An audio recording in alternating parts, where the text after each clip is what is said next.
Welcome back. Time is 8:45. Side hustles were once seen as a way for someone to make a little extra cash on the side, but today more Americans are taking on side work just to be able to afford life. Our Queen City News Chief Business Correspondent Taylor Young joining us now. Taylor, rising costs are turning side hustles into a necessity for many people. Yeah, it's pretty alarming actually. So now, more than ever, Americans are clocking out of their full day's work and clocking into their side hustle. So it is estimated that 40% of Americans now have a side hustle today, and many of them really depend on them in order to afford their bills. So that's a lot of extra overtime that people are putting in, really just to be able to afford life. And we know this because Charlotte-based Lending Tree just released its 2025 side hustle survey.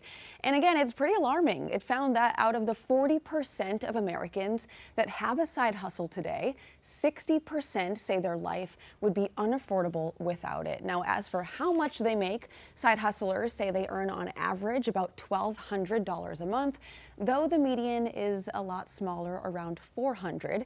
Proof not all side hustlers are treated equally. Some are making a lot more than others.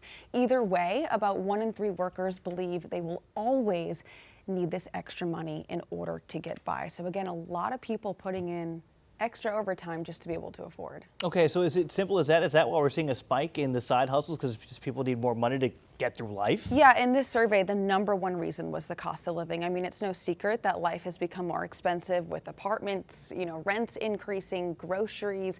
Life has become really subscription-based. That's added to people's monthly bills. So yeah, monthly bills are increasing and people are kind of needing this extra cushion in order to get by. But I will say that there is this subset of people who have side hustles that are doing it to be able to have that extra fun and not kind of having to dip into their savings. So maybe they're driving Uber or doing another side hustle in order to pay for a vacation, right, or go shopping or dining out. The amount of Uber drivers I've said, why are you doing this? Like, oh, well, I have my work money that pays the bills, and this is just my play money on the side. So what are some of the most popular ones that we see people picking up jobs in? Yeah, so side hustles take many forms, and we're actually seeing more and more variations of side hustles nowadays. And even though we are living in this digital world, you brought up Uber. Ride sharing is one of the most popular, and it's interesting because I also ask Uber drivers or Lyft drivers every time I get in the car with them, why are you doing this? And a lot of time it is to make the extra money, or they're financing a car that they're driving for Uber. So there's a lot of different reasons for why people do this.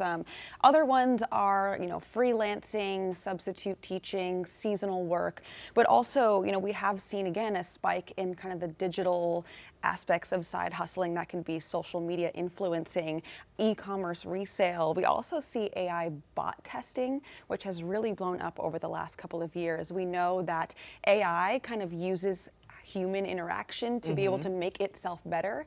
Now there are companies that are hiring workers to put in a couple hours a day, chat with this AI chat bot, and give it critiques. Where is it messing up here, or can it be more human-like? So that's another interesting side hustle that people have been taking on. Help the robots become more human. All right, so for everybody, right, this isn't everybody's cup of tea. Some people say, I can't work more than one job, right?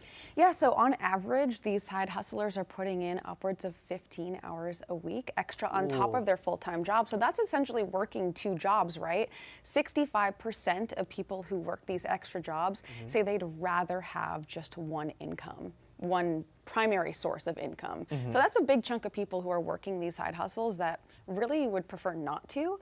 And if they were asked if your side hustle were to go away tomorrow, what would be something that you would cut down on? And the biggest one was the discretionary spending, like going out to eat or shopping. Okay, so the side hustles help pay for those things, but most people say, hey, if my employer would just give me a raise, then maybe I wouldn't have to do that. Interesting perspective, Taylor. We appreciate it.